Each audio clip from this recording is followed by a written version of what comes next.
He always exchanged words with everybody because it didn't matter what anybody was doing in and around the estate here and everywhere else. They all meant a lot to him, and he always took a very personal interest in everything that they were doing. Sophie had always been known as someone who exchanged words with everyone around her. It did not matter what role a person played in or around the estate or anywhere else. Everyone mattered to her, and she took a personal interest in what they were doing. For years, the Duchess of Edinburgh kept that same measured approach inside royal life. She stayed diplomatic, smiled through the tension, and left the family's private disputes behind palace walls. That restraint became part of her identity. Yet the picture that has now emerged is very different. A major Channel 5 documentary, royal biographies, and insider accounts have pulled back the curtain on years of frustration, rejection, and anger. What comes through is not just silence, but a long memory. At the heart of it lies the offer Sophie once made to Meghan Markle, an offer that was ignored and, by all accounts, never forgotten. The significance of that offer becomes clear when placed beside Sophie's own history. After marrying Prince Edward in 1999, she did not glide effortlessly into royal life. She made mistakes, including a damaging public relations episode involving a tabloid sting. But she recovered from those early setbacks, learned from them, and slowly became one of the most trusted figures within the monarchy. She gained the kind of experience that cannot be taught from the outside.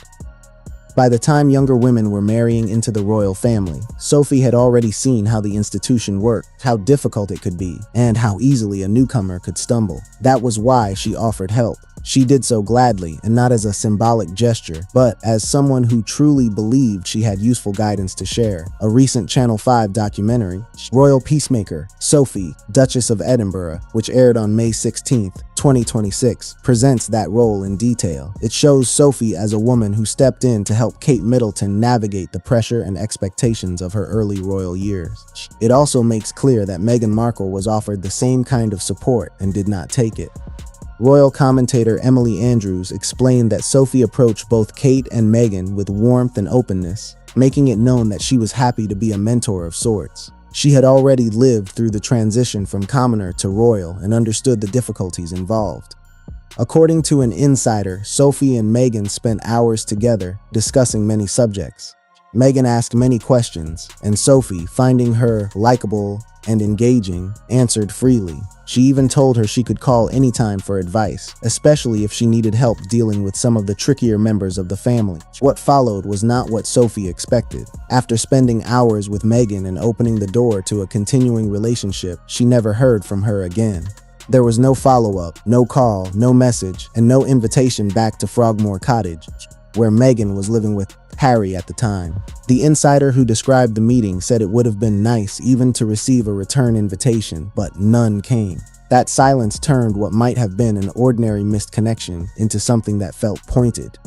In a royal environment where access, loyalty, and trust matter deeply, ignoring an offer like that carries meaning. Whether it was intentional or not, it signaled distance.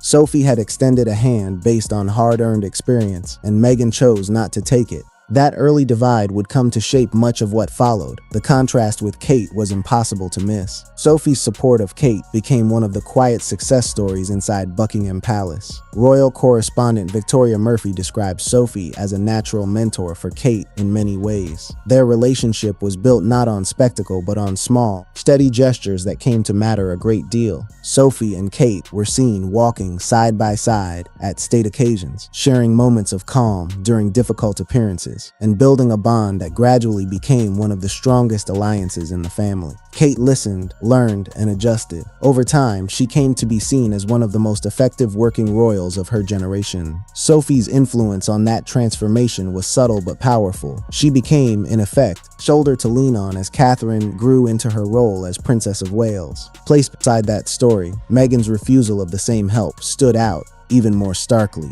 The documentary draws that contrast with care, but leaves little doubt about its implications. Sophie is presented as the steady guide younger royals can rely on when learning how the family operates. With Kate, that role flourished. With Meghan, it stopped almost before it began. Emily Andrews recalled Sophie telling Meghan that if there was anything she could do or help with, she only needed to say the word. Andrews also noted Sophie's surprise that she was never invited back. In ordinary life, that might seem like a small social slight. Inside the monarchy, it landed differently. Sophie was not just any royal relative offering casual kindness. She was widely seen as one of the late Queen's safest and most dependable figures. Former press secretary Elsa Anderson described Sophie as a true confidant to the late Queen, someone she regarded as a safe pair of hands and someone who could always be relied upon. She was also the woman King Charles reportedly viewed as a secret weapon. Being ignored by a figure like that was never going to be read as meaningless. Then came the moment that made the palace's position unmistakable. After Harry and Meghan's interview with Oprah Winfrey exploded across the world in March 2021, the monarchy was left facing some of the most damaging allegations in modern royal history. Harry and Meghan spoke of racism, emotional isolation, denied support, and cruelty within the family. The interview dominated headlines for weeks and sent shockwaves through the institution. Soon afterward, Sophie and Prince Edward were asked about it.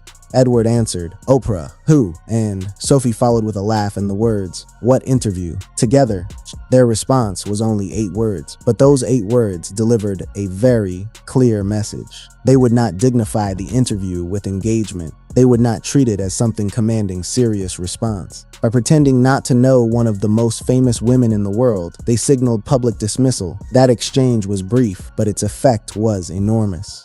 Royal watchers understood it immediately. The press understood it too. It became one of the most quoted moments in the aftermath of the Sussex interview, and later featured prominently in Omid Scobie's book, Endgame. Scobie wrote that comments about the world's most successful black woman and one of the biggest faces in entertainment made Sophie and Edward seem stiff at best and casually bigoted at worst. He argued that even if the moment seemed trivial on its own, belonged to a larger pattern of recent royal missteps. Whatever one thinks about Scobie's alignment within the Sussex saga, the reaction to that moment revealed something important. The remark did not feel accidental. It felt calculated, a performance of indifference delivered for a specific audience: palace loyalists, the British press, and those who wanted reassurance that the Sussex accusations were being waved away. Sophie, long seen as the most diplomatic woman in the family, understood the impact those words would carry. By saying them anyway, she exposed how she truly felt by that point. If that moment drew a line, Endgame deepened the conflict. According to reports, Sophie was furious at the way she was portrayed in the book. Not mildly offended, not quietly upset, but furious. That reaction is easy to understand when viewed against the reputation she had spent years rebuilding. After her difficult early period in the royal spotlight, Sophie became known as one of the most respected and dependable working royals, often ranked just behind Charles and William in terms of trust and effectiveness. By the time she was elevated to Duchess of Edinburgh, one of the monarchy's most prestigious titles, she had established herself as a stabilizing force. Then she found herself cast in a book written by someone with known ties to Harry and Meghan as a figure who could be described as casually bigoted. Scobie also alleged that Sophie ignored Meghan outside Westminster Abbey during Queen Elizabeth II's state funeral and implied that Queen Camilla and Kate acted similarly. Because that funeral in September 2022 was one of the most watched royal events of the decade. Such an accusation carried enormous weight. Every expression, glance, and movement had been examined. To say Sophie deliberately cold-shouldered Meghan during a moment of national mourning was no small claim. Sophie's team denied those accusations and insisted that the "Oprah, who" remark had been intended as a joke. But Sophie did not answer with a dramatic statement or an emotional interview. Instead, she chose a different response. She kept working. She became more visible, took on additional engagements, represented more causes, and expanded her diplomatic presence. According to insiders, that was her strategy. Each appearance, each duty, quietly and effectively fulfilled, stood in contrast to the public path taken by Harry and Meghan. She did not need a memoir or a streaming deal to defend herself. Her work became the answer. Over time, that response only strengthened the impression that Sophie had no intention of stepping back, apologizing, or softening her stance. She would let her record speak for itself. Her rise was confirmed symbolically when she and Edward became the Duke and Duchess of Edinburgh. The title carried history, prestige, and deep association with Prince Philip. It had once been widely seen as a title that might have gone to Harry and Meghan had they remained within the working structure of the monarchy. Instead, after they stepped back, it passed to Edward and Sophie. Reports suggested Sophie was relieved by the change because she no longer had to curtsy to Meghan Markle. One friend was quoted as saying she was glad not to have to show formal respect to someone who had left royal duties and publicly criticized the family. The word relieved is important because it suggests that the old protocol had become uncomfortable for her. With the new title, that discomfort ended permanently. Sophie herself made clear how meaningful the change was. She became Duchess of Edinburgh in 2023 during celebrations connected to her husband's birthday, and she spoke of the title as important because of its link to the late Queen. Around the same period, when asked whether she and Edward were taking on more work to fill the gap left by Harry and Meghan, Sophie answered with a pointed question of her own. "What did people think we were doing beforehand?" It was a sharp but controlled reply, and it revealed a great deal. Sophie and Edward had been carrying out serious royal work for years, whether the media paid attention or not. The suggestion that they were only stepping up because others had left ignored the quiet service they had already given. Her answer pushed back against the narrative of crisis and reminded people that dependable work had always been happening in the background. By the time Royal Peacemaker arrived in May 2026, the image was complete. The documentary did not rely on open confrontation or direct attack. Instead, it assembled years of events into a picture that spoke loudly on its own. Sophie emerged as a woman who had helped hold the monarchy together during a period marked by accusations, memoirs, public interviews, and lawsuits. The title itself carried a message. In a family fractured by conflict, she was being celebrated as the peacemaker. That label carried an obvious contrast with those who chose to leave and speak out. The program traced her journey from uncertain newcomer to essential royal figure and emphasized again that she had supported Kate while Meghan chose another route. Millions of viewers saw that framing. By then, it no longer felt like a passing detail. It felt like the closing of a long argument. The same theme appeared in Sean Smith's 2025 biography, Sophie, Saving the Royal Family. There, too, Sophie is presented as crucial to the monarchy, precisely because others had fallen away from it.